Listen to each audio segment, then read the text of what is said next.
அன்பிற்கினிய நண்பர்களுக்கு வணக்கம். நண்பர்களே, சமீப காலமாக டிஜிட்டல் கைது, சைபர் கிரைம், சைபர் மோசடி என்ற சம்பவங்களை பற்றி அதிகமாக பேசி வருகிறோம், படித்து வருகிறோம். காவல்துறை அதிகாரியையே டிஜிட்டல் கைது செய்து அவரிடம் இருந்து பணம் பறிக்க முயற்சி செய்த சம்பவங்கள் எல்லாம் இந்தியாவில் நடந்திருக்கிறது. ஆனால் முற்றிலும் மாறாக ஒரு மசாலா திருப்பங்களுடன் அப்பாவி நபர் ஒருவர் சைபர் கொள்ளையனை எப்படி ஏமாற்றி திருடனுக்கே தேல் கொட்ட வைத்து மகிழ்ச்சி அடைந்தார் என்ற கதையை இன்று பார்ப்போம். இது கதையல்ல, நிஜம். ஆனந்த விகடனில் வெளிவந்த ஒரு உண்மை செய்தியின் அடிப்படையில் தயாரிக்கப்பட்ட காணொளி இது. அப்படி ஒரு முயற்சி ஊடகவியலாளர் ஒருவருக்கு நடந்திருக்கிறது. அதை அவர் திறம்பட கையாண்டு திருடனிடமே ரூபாய் 10,000 வாங்கியிருக்கிறார். இது எப்படி நடந்தது என்பதை உத்தரப்பிரதேச ஊடகவியலாளர் பூபேந்திர சிங், அவர்தான் அப்பாவி, விளக்குகிறார். மார்ச் 6 அன்று எனக்கு திருமண நாள். நானும் என் மனைவியும் வெளியே செல்வதற்காக புறப்பட்டு கொண்டிருந்தோம். அப்போது ஒரு கால் வந்தது. தொந்தரவு பொறுக்க முடியாமல் அந்த காலை எடுத்து பேசினேன். எதிர்ப்புறத்தில் பேசியவர் தன்னை சிபிஐ அதிகாரி என அறிமுகம் செய்து கொண்டார். மேலும் நான் ஆபாசமாக சித்தரித்ததாக 48 மார்பிங் செய்யப்பட்ட புகைப்படங்களை எனக்கு அனுப்பி வைத்து இந்த விவகாரம் தொடர்பாக நான் கைது செய்யப்பட்டிருக்கிறேன் என்றும் கூறினார். சற்று அதிர்ச்சி அடைந்து குழம்பினேன். அப்பிறகுதான் எனக்கு தெரிந்தது, இது போன்ற வழக்குகளை சிபிஐ விசாரிக்காது, இதை உள்ளூர் காவல்துறை தான் விசாரிக்கும். எனவே இது மோசடி அழைப்பு என்பதை உணர்ந்தேன்.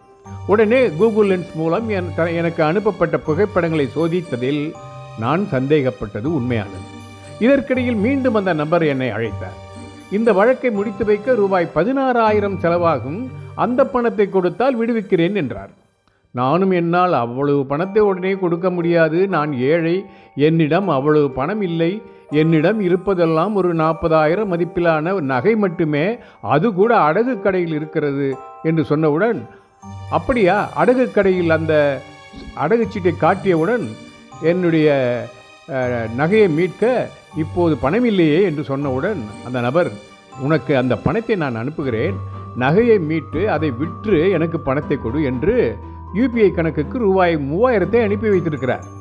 சில மணி நேரத்துக்கு பிறகு மீண்டும் அந்த மோசடி நபர் அழைத்து நகை குறித்து கேட்டார். அப்போது நான், அடகு கடைக்காரர் என்னுடைய அவசரத்தை புரிந்து கொண்டு மேலும் ரூபாய் 5,000 வேண்டும் என்கிறார் என்றேன். என்னிடம் ரூபாய் 5,000 இல்லையே என்றும் சொன்னேன். உடனே அவர், தேவைப்படும் பணத்தை அனுப்புகிறேன் என்று கூறி மீண்டும் ஒரு 4,980 ரூபாய் அனுப்பியிருக்கிறார். மார்ச் 10 மீண்டும் அந்த நபர் அழைத்தார். அப்போது நான் அந்த நகையை மீட்டு விட்டேன், ஆனால் அதை வைத்து ஒரு நிறுவனத்தில் ரூபாய் 1.10 லட்சம் கடன் கேட்டேன்.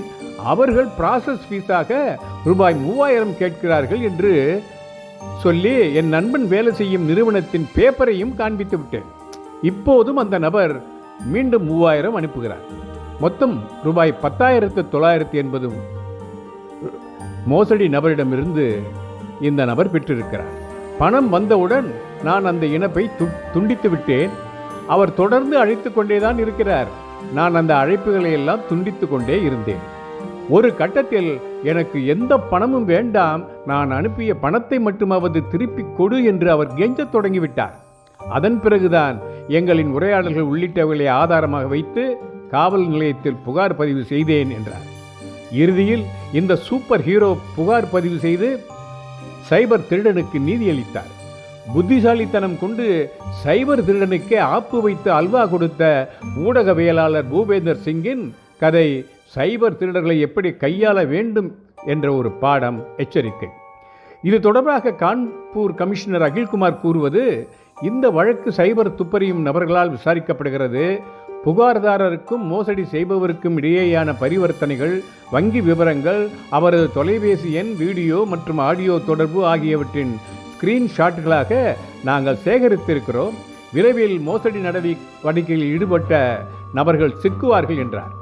இவர் ஊடகவியலாளர் என்பதால் இந்த சிக்கலை சுதாரிப்புடன் கையாண்டிருக்கிறார்.